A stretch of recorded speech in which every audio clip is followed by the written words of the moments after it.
Reverendísimo Padre, colegas, señores y señoras, y un especial saludo a los alumnos que son quienes sostienen el centro y son los destinatarios normales de esta reflexión y también pues, de la profundización que vamos a hacer en esta jornada.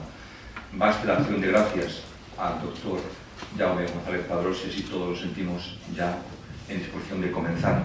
Me encuentro muy a gusto, si te lo he dicho con verdad. Cada vez que vengo a Barcelona, pues vengo realmente a mi casa, ¿no?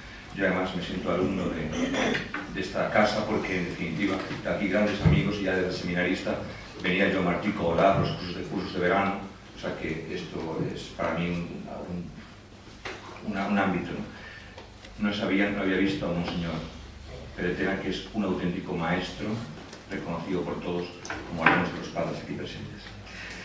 La liturgia es el acto en el que creemos que Él, en mayúscula, entra y que nosotros lo tocamos. Es el acto en el que se realiza lo auténtico y propio. Entramos en contacto con Él, Él viene a nosotros y nosotros somos iluminados por Él. De dos maneras recibimos en ella instrucción y fuerza. Por una parte, en cuanto escuchamos su palabra, de modo que realmente lo oímos hablar. Por otra, en cuanto Él mismo se nos regala. Esas palabras de Benedicto XVI, en la obra que recomiendo, he comenzado tranquilamente a releer las obras completas, ese magnífico volumen que la VAC ha preparado y que es una auténtica joya para que profundicemos en la teología litúrgica. Estas palabras de Benedicto XVI, en su obra famosa conocida por todos, Luz del Mundo, muy bien pueden ayudarnos a presentar someramente la renovación o edificación y la fortaleza o robustecimiento que nos vienen de la celebración de los misterios en una clave que no puede ser otra en este contexto en el que estamos, que la clave misionera. De hecho, así, de esta manera, enlazamos perfectamente las dos charlas de esta mañana. Partimos de claras convicciones. El punto de partida ha de ser el Concilio Vaticano II, en el contexto en el que estamos. El hito fundamental para la práctica litúrgica y para la reflexión, fíjense que he dicho práctica litúrgica y después he dicho reflexión teológica actual, viene dado por la Constitución Conciliar Sacrosanctum Concilium, la que estamos a punto de celebrar el 50º aniversario, la cual recoge el arduo y laborioso recorrido del movimiento litúrgico del siglo XX que se prolonga en la vida de la Iglesia de los últimos 50 años. Hago referencia, solo de pasada, a las grandes y magníficas instrucciones, los documentos de la Reforma litúrgica, sin olvidar el Catecismo y las recientes exhortaciones apostólicas post-sinodales, Sacramentum Caritatis y Verbum Domini especialmente. El Concilio Vaticano II, cuya memoria se ha tenido presente o tan presente en las sucesivas asambleas sinodales postconciliares, no solo subraya la centralidad de la obra redentora de Cristo, sino que acentúa la dimensión sacramental de este Mysterium Paschatis. La primera constitución que se aprueba, Sacrosanctum Concilium, proporciona una serie de vetas riquísimas al mismo concilio para seguir profundizando en la teología de la celebración de este misterio obrado por Cristo. Número 5.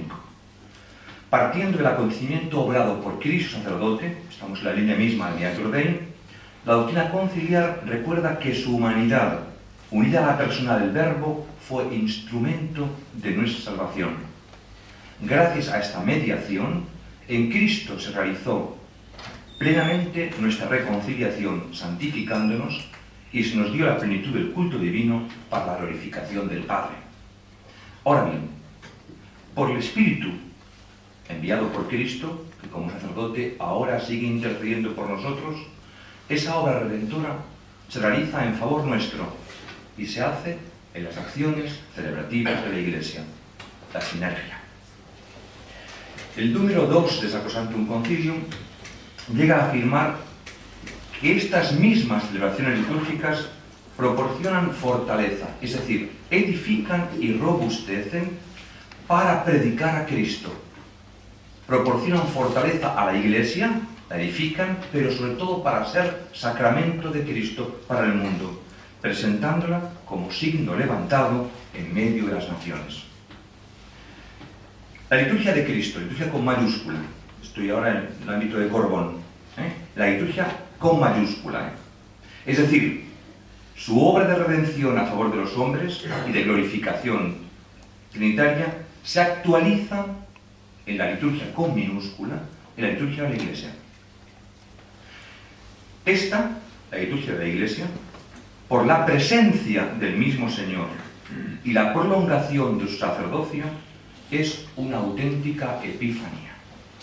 Esta idea fundamental se va a convertir en uno de los principales alciora principia, o principios básicos constitutivos, uno de los alciora principia de la teología conciliar. De hecho, cada reunión de la comunidad convocada, la eclesía, utilizo el término que Martimor usa tantísimo y que el doctor Padrós ha investigado en su tesis doctoral, cada reunión de la comunidad concreta convocada para celebrar el misterio de Cristo, cada comunidad, no utilizo el italicismo asamblea, sino eclesía, participa del misterio de la misma Iglesia, y por eso es su manifestación, epifanía, más elocuente, ya que el culto de la Iglesia no es sino participación en el culto de Cristo. La comunidad reunida, eclesía, no es sino el pueblo de Dios en Cristo, que con toda la creación alaba al Padre en obediencia e intercede por sus hermanos los hombres. La primera gran convicción que nos robustece, en línea con el título que me han puesto, intelectual y espiritualmente, es que en la liturgia, con minúscula, el culto de la Iglesia, en ella se ejerce la obra de nuestra redención. Este principio, aparentemente sencillo y comúnmente repetido, contiene, sin embargo, una gran novedad. Un concilio ecuménico presenta la liturgia a partir de su mismo acontecer, es decir, como un principio teológico. Habitualmente, en los últimos siglos, el modo ordinario de proceder se refería a la liturgia como elemento culminante de la piedad, o como ejercicio de la virtud de la religión. Ojo que podemos volver a esto, Ojo que podemos volver a esto en este momento, El pietismo está ahí, El devocionalismo está a la puerta, En cuanto no hay una reflexión auténtica, litúrgica, o no hay una auténtica celebración, esto está ahí a la puerta, Sin embargo, la doctrina conciliar presenta la acción, es decir, la liturgia, la celebración litúrgica, que llamo acción, como un acontecimiento salvífico, un acontecimiento. Y pensamos, cuando decimos acontecimiento de la liturgia, decimos mysterium paschalis, El misterio de Cristo, el acontecimiento, pero la propia acción litúrgica se convierte en un acontecimiento salvífico. Ahí está la theosis, la divinización. Nos salvamos en la participación sacramental, o lo que es lo mismo, el momento de la obra de nuestra redención, inseparable al evento de Cristo, al mysterium, que es siempre el ejercicio de su sacerdocio, Sacrosanctum Concilium 7, con lo que dice es el número de profundidad que todos ustedes conocen. La presencia continuada de Cristo en su Iglesia se actualiza de manera única en la liturgia, en la que este Cristo asocia siempre consigo a su amadísima esposa. El número 6 de nuestra Constitución litúrgica fundamenta la misión de la Iglesia en la misión de Cristo. Así como Cristo fue enviado por el Padre, Él a su vez envía a sus apóstoles llenos del Espíritu Santo.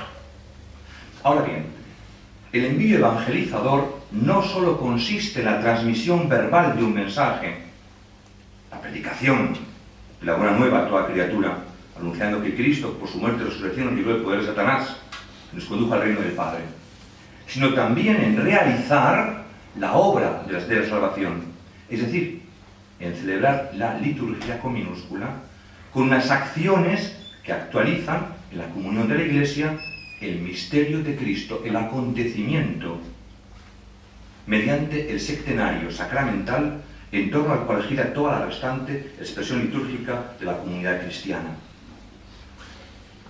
Los números iniciales de la Constitución ponen de manifiesto la importancia de esta acción celebrativa. Ella, la liturgia, renueva la obra de nuestra redención. Esto que creemos en el corazón lo confesamos con los labios en la plegaria que el mismo misal romano reza sobre las ofrendas del segundo domingo durante el año y que nos ha legado ya del sacramentario, el llamado sacramentario ioniano de Verona, quizás, el más antiguo testimonio litúrgico de la urbe. Decimos, concédenos, Señor, participar dignamente en estos misterios, pues cada vez que celebramos el memorial del sacrificio de Cristo, tu Hijo, se realiza la obra de nuestra redención.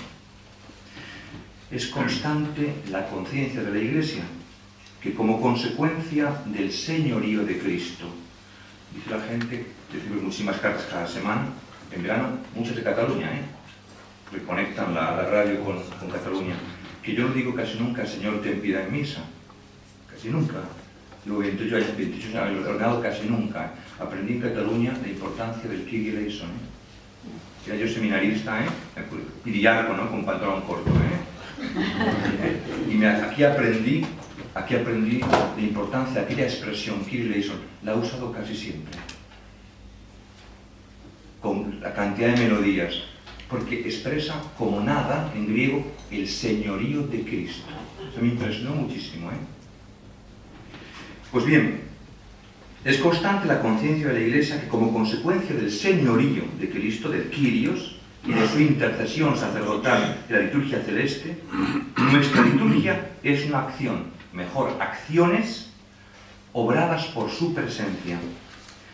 En efecto, Él ejerce la obra redentora, porque las acciones litúrgicas, desde la asignación al comienzo del catecumenado hasta las mismas exequias, pasando por oficio divino, el laudes o de vísperas, garantizan la presencia del mismo Cristo, Sacrosanctum Concilium 7. Esta verdad tiene como consecuencia que la misma celebración, la acción litúrgica, sea una acción fontal y culminante. Lo ha dicho la presentación, una acción fontal y culminante. Cristo sigue en ella, convocando, hablando a su pueblo y entregándose a él para que entre en la comunión trinitaria. Sin embargo, siendo esta la acción sagrada por excelencia, cuya eficacia con el mismo título y el mismo grado no la iguala a otra acción de la Iglesia, sin embargo, no agota toda la actividad eclesial. Para que los hombres puedan participar de las acciones litúrgicas, deben previamente ser evangelizados y después vivir como creyentes evangelizando. Y a ejemplo del mismo Cristo, vivir la caridad en el espíritu de los mandamientos y las bienaventuranzas. Esa Iglesia, en este itinerario, utilizo la expresión de San Ildefonso de Toledo, en este itinerario en el desierto, después del conocimiento de Cristo, de la iniciación cristiana, en ese itinerario se robustece por una participación en la liturgia de manera consciente, activa y fructuosa. Y aquí nos encontramos de nuevo con otro resaltiora principia conciliares, la actuosa participación. Este concepto básico de la renovación conciliar llega a Sacrosanctum Concilium 14 desde el motu proprio famoso de Pío X, Tra le Sollicitudini, y ha sido profundizado de manera admirable a partir de la situación apostólica Sacramentum Caritatis.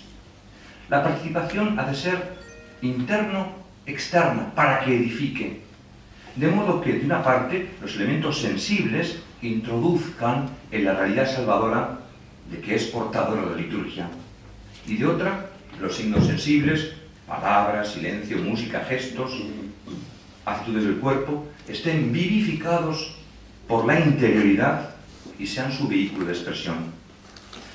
Pero para que esta participación sea realmente interno-externa, o lo que es lo mismo, se tome auténtica conciencia del misterio que se celebra y de su relación con la vida cotidiana, es preciso una buena catequesis que prepare al sacramento y profundice mistagógicamente en él. Ahí está el robustecimiento.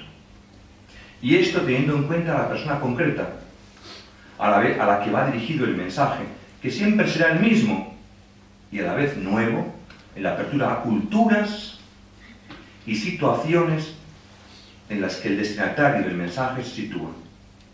Por eso el principio que enuncia Sacrosanctum Concilium 23, conservar la tradición y apertura al legítimo progreso, es de una importancia radical a la hora de celebrar la buena noticia de Cristo. No lo desarrollo porque este tema fue objeto en el año 2004 de mi intervención y está publicada en aquel volumen que presentamos los liturgistas de España al comienzo del hasta el milenio. Mi tema fue justamente esto, traditio et progressio, justamente, no desarrollo, sino que remito ahí. Este principio es el principio regulador de los cambios que han pretendido, después del concilio, la renovación o la reforma litúrgica.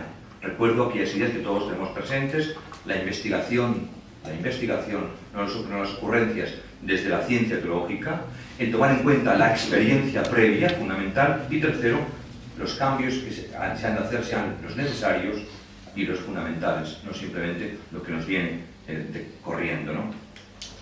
¿Por qué? Porque tanto la investigación, o tomar en cuenta la experiencia, o ver el desarrollo orgánico, precisan una buena catequesis litúrgica, que sostenga, en primer lugar, que sostenga cualquier cambio que hagamos en un tema tan importante como es la misma esencia de la Iglesia, porque afecta al ex credendi, y en segundo lugar, que parta de los ritos, una catequesis que parta de los ritos y de las oraciones y de la misma palabra proclamada, actualizada, acogida, para realizar una auténtica mistagogía. No se busca con ello, sino que logremos, o que intentemos lograr, y eso puede ser un magnífico objeto de reflexión esta mañana, aquel objetivo prioritario e inaplazable indicado por el beato Juan Pablo II. El cometido más urgente es el de la formación bíblica y litúrgica del pueblo de Dios, de pastores y fieles. Remito a ese magnífico documento que es la Vitae Spiritus Animus, hoy desconocido para nuevas generaciones, pero que señalaba como un jalón los 25 años, el aniversario de los 25 años de la Sacrosanctum Concilio. Para llevar a la práctica este ambicioso e irrenunciable programa, es preciso determinar prioridades y urgencias. Por ello, la formación litúrgica debería centrarse, ahora, 50 años después de la Constitución, en dos campos, pienso yo. Y aquí abro el debate, para que pensemos. El amplio campo antropológico de la simbólica, partiendo del hombre, la persona como primera imagen de Dios, primer símbolo. Los signos, la gestualidad, la música, etc. Y segundo, después del campo antropológico de la simbólica, el de la eucología. Los textos de la oración desde la palabra de Dios.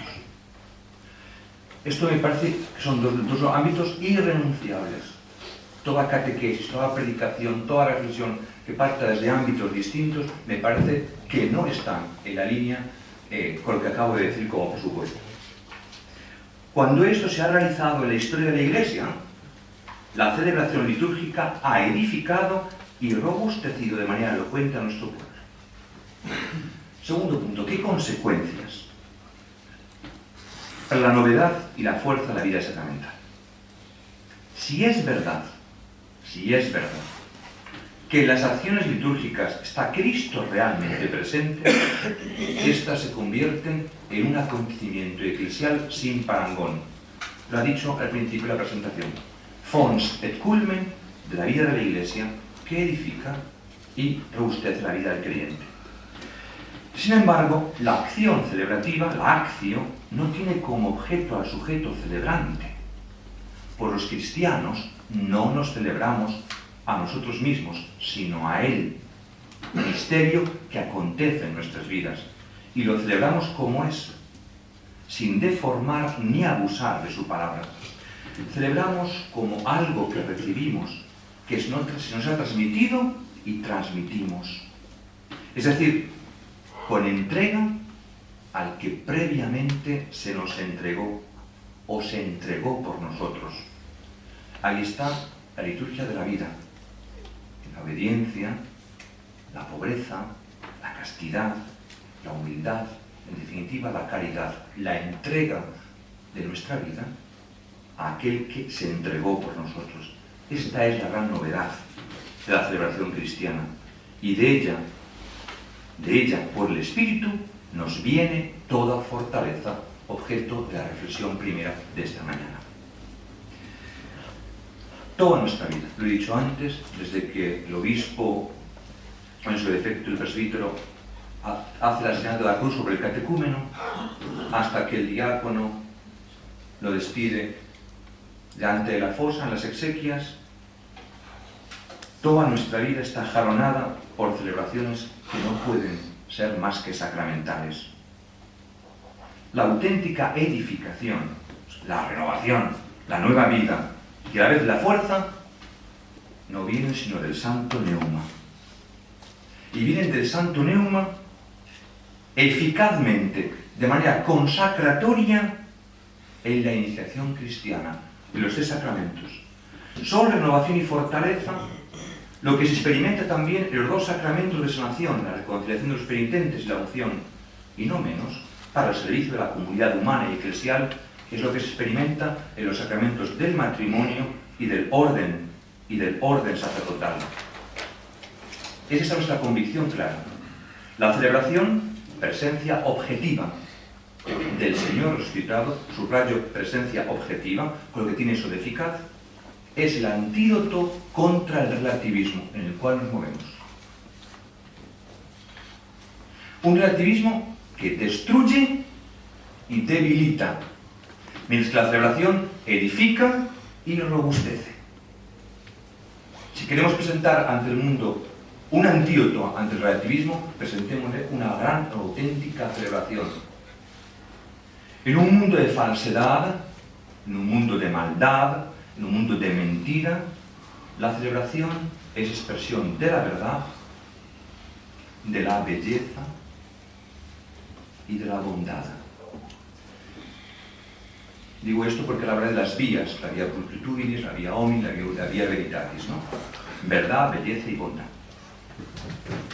Por esta razón, la liturgia nos renueva y fortalece, porque en nuestras celebraciones el acontecimiento, o sea, la celebración que actualiza el acontecimiento, refleja con autenticidad al mismo Señor que celebra. En ser reflejo de lo verdadero, en ser reflejo de lo bello, en ser reflejo de lo bueno, radica la importancia y también, para el fruto, la eficacia de nuestras acciones celebrativas. ¿En qué contexto hay que reflexionar hoy? Porque no es lo mismo hablar ahora que hablar hace 50 años. La España de hoy no es la misma de hace 50 años.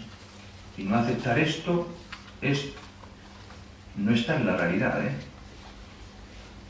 El siervo de Dios, Pablo VI, en la exhortación apostólica postsinodal Evangelii Nunciandi, enseñaba que evangelizar es anunciar a Jesucristo.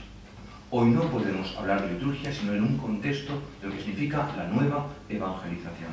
Esto hay que entenderlo también. La importancia del tema es capital. Así se puso de manifiesto el año pasado en el sínodo sobre la nueva evangelización para la transmisión de la fe cristiana, convocado por el Papa Benedicto XVI. La Asamblea, tras madura reflexión, propuso una serie de proposiciones que se inspiraban en documentos como Evangelii Nunciandi, de Pablo VI, pero también en Catequesis Tradendae, Redentoris Missio y Nuevo Milenio Ineunte del Beato Juan Pablo II, y asimismo en Deus Caritas Est y Sacramentum Caritatis y Verbum Domini del Papa Benedicto XVI. La lectura de algunos de esos documentos, que no vamos a hacer ahora por falta de tiempo, podría resultar interesante para iluminar el tema que nos ocupa. La Asamblea Sinodal del año pasado describe el cometido de la nueva evangelización siguiendo los pasos de la tradición apostólica como transmisión de la fe. El cometido de la nueva evangelización es transmisión de la fe. Y aquí nos jugamos todo. Aquí nos jugamos todo. ¿Cómo transmitir la fe? Una transmisión que se hace en una situación concreta, con una cultura determinada. Estoy pensando en la cuarta instrucción en este momento, que entra en el misal, la tercera edición del misal, en el último capítulo ahora, la introducción general al misal romano. Por eso, a comienzos de ese tercer milenio, se podría situar el concepto nueva como evangelización de la cultura. Yo creo que aquí está el reto fundamental. Aquí está el gran problema. Ya que el drama odierno es la ruptura que existe entre el evangelio y cultura. Es el gran problema que tenemos. Una cultura que a pasos agigantados va a pasar del secularismo al ateísmo en breve. He estado 10 años viéndolo todos los veranos a Inglaterra, al sur de Inglaterra, trabajar en una parroquia. La gente me decía, padre, en 50 años esto es irreconocible. He vivido 5 años en Roma, la urbe. Nos hemos conocido algunos de nosotros y hemos vivido allí. Cuando ahora voy después, la gente empieza a decir que aquello que hablábamos hace 15 años, hoy es una realidad. Es decir, no asumir esto es no entender qué está pasando en este momento. En este contexto, la liturgia, en sentido general, liturgia con minúscula hablo, piense en el arte, iconos, pinturas, arquitectura, escultura, música, juega un papel de no poca importancia por la dimensión cultural que tiene. Repito, iconos, pintura, arquitectura, escultura, música. Hablar de Barcelona en el mundo es hablar de muchas cosas, pero también de la Sagrada Familia. Eso significa una cultura, una visibilidad de la fe. Pues como eso, un montón de cosas. Tengo varias citas que me he preparado estos días, pero voy pasando. ¿Cuáles son los presupuestos para esta sinergia que se nos pide de esa doble perspectiva? Empezamos pues por una nueva evangelización, donde la celebración he dicho que es el antídoto contra el relativismo, una celebración en un mundo secularizado, postcristiano e increyente, no puede por menos que ser misionera. Yo esto lo repito continuamente a los alumnos, hasta la saciedad, lo repito a las conferencias, en la televisión ayer hablando en 2 cadenas, cuando vinieron a preguntarme qué había hecho el Papa el domingo con esa imposición de las manos, ¿no? Yo aproveché para hacer misión, o sea, para anunciar a Jesucristo y hacer catequesis. Hoy cualquier celebración no puede no ser misionera. En este contexto actual, con los problemas para los cuales hemos de estar preparados, hay una serie de caminos o vías que hemos de desbrozar. Y yo he inventado y propongo las siguientes para hablar. Pienso que toda celebración debe ser reflejo de Dios. Toda celebración debe ser reflejo de Dios. O lo que es lo mismo, comunicación de la experiencia del misterio. Lo llamo la vía mística. O seremos místicos, no seremos. Con lo que significa mística, de mistés, de misterio, de mistagogía, etc., ¿no? La vía mística. Tiene que ser auténtica, en segundo lugar. Tiene que ser auténtica en todos los sentidos. Auténtica. Respetando la verdad de los tiempos, de las cosas, de las personas, de la vida.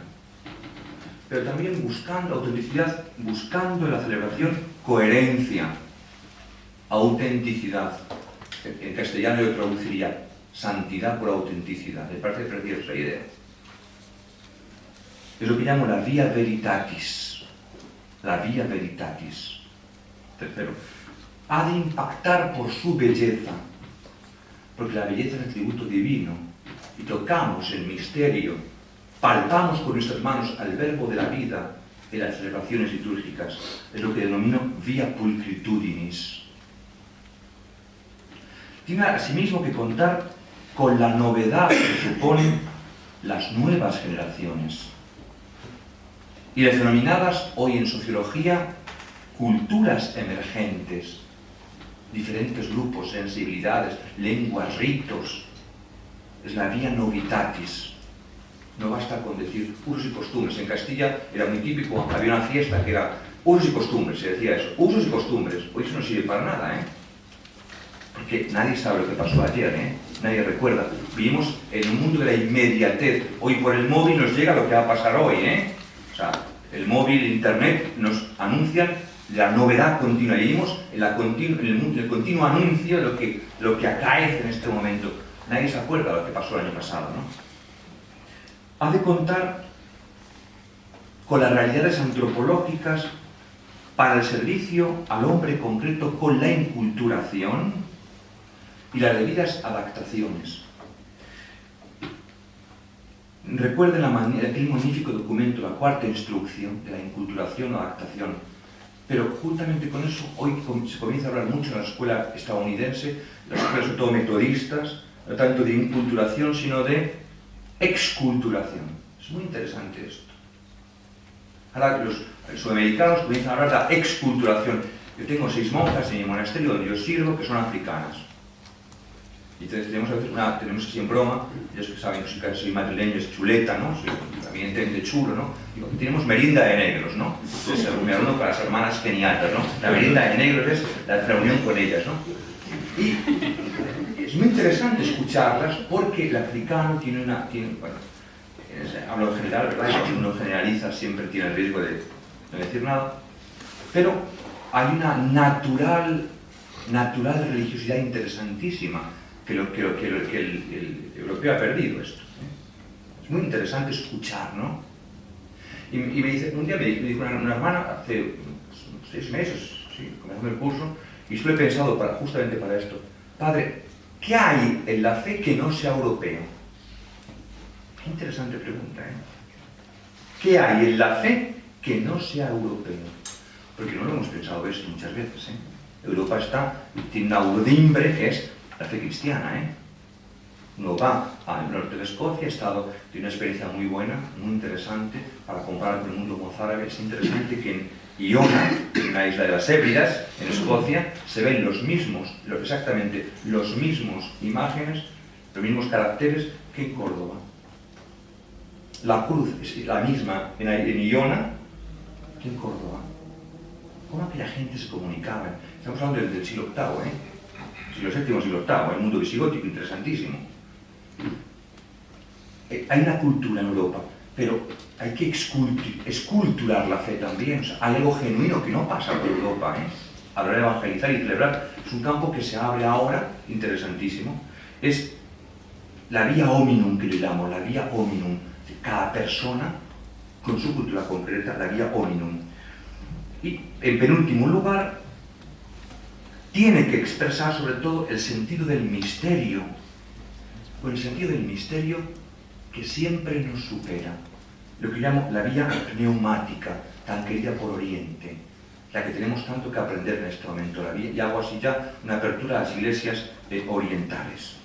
Y en definitiva, digo que ha de ser mistagógica, es lo que se llamaría la vía catequética, vía mistagógica. Aceptados estos desafíos, o estas vías, estos caminos, hemos admitido además que toda celebración cristiana ha de tener en cuenta 7 aspectos. Los enumero para que podamos reflexionar o discutir. El primero sería el contexto antropológico, cultural, social, político, cronológico.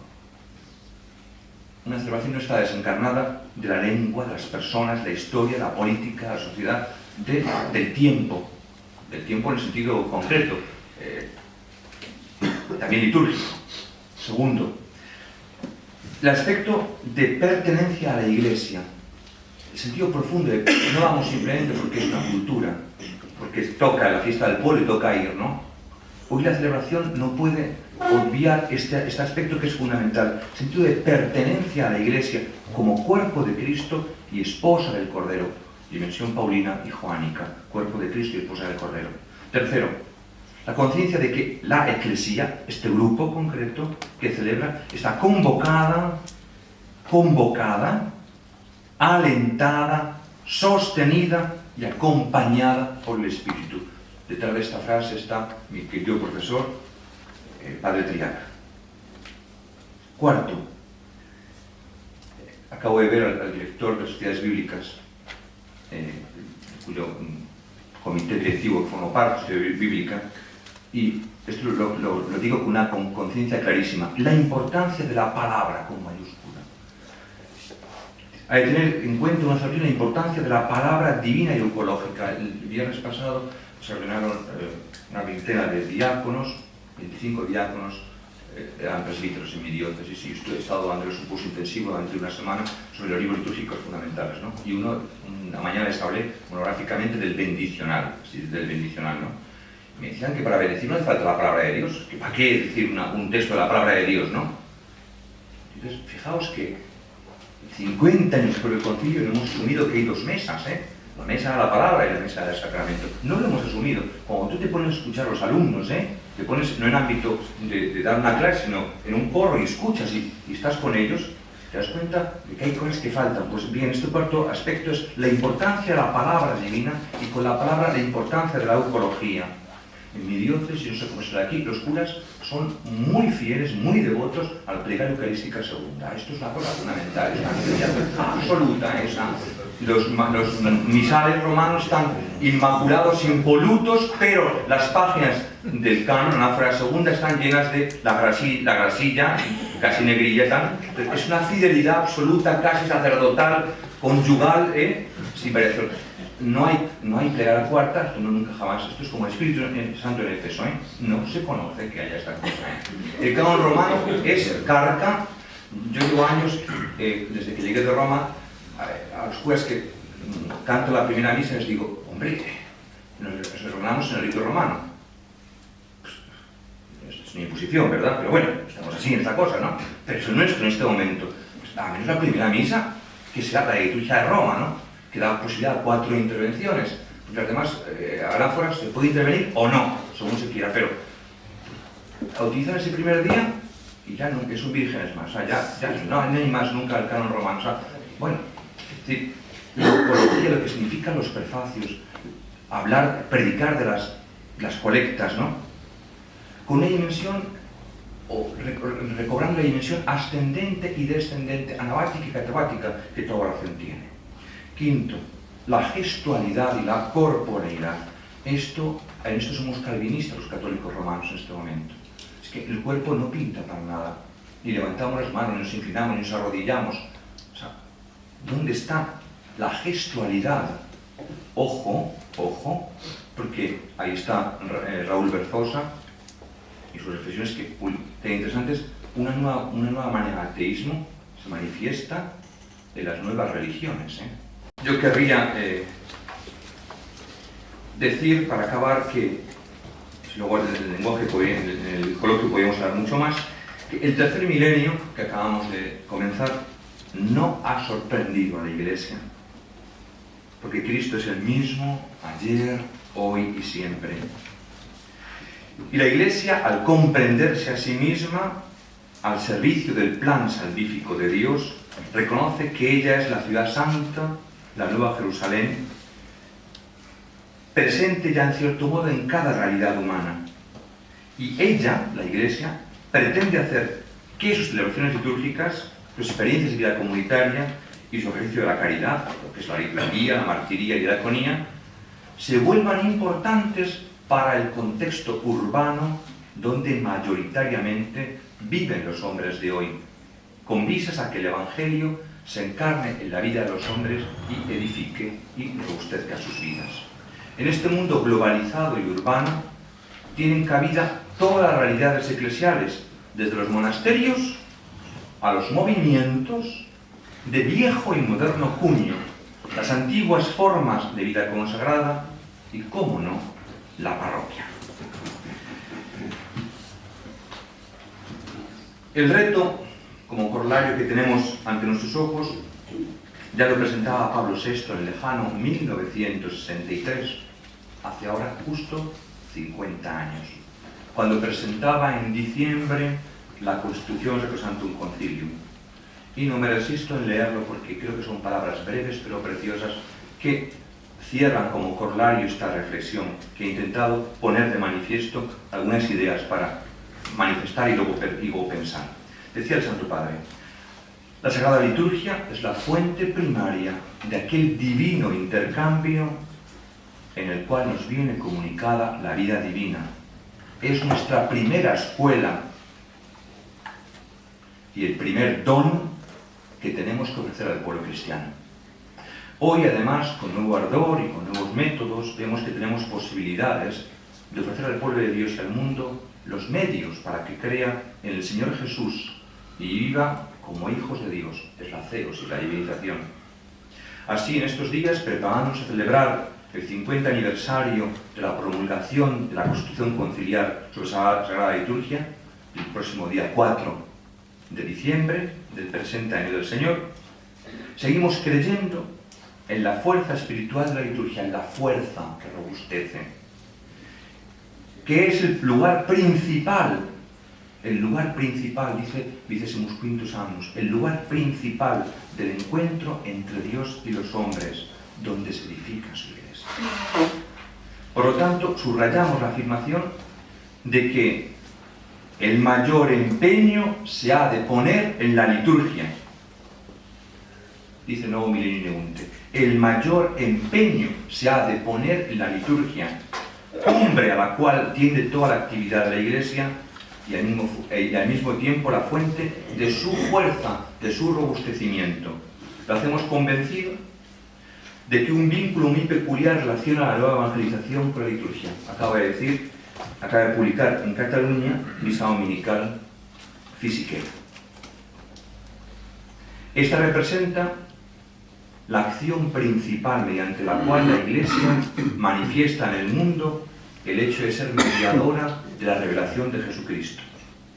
La importancia del vínculo entre la nueva evangelización, objeto de la charla de mi colega, y la liturgia, mi objeto, y entre esta y la acción del Espíritu Santo, sinergia, nos ha de conducir a una seria reflexión, porque la liturgia de la Iglesia sobrepasa la reforma litúrgica.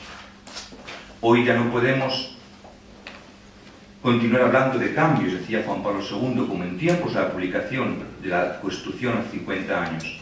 Más bien, queremos hablar hoy de una profundización cada vez más intensa en la liturgia de la Iglesia, celebrada según los libros vigentes y vivida sobre todo como un hecho de orden espiritual, lo que llamé antes vía mística.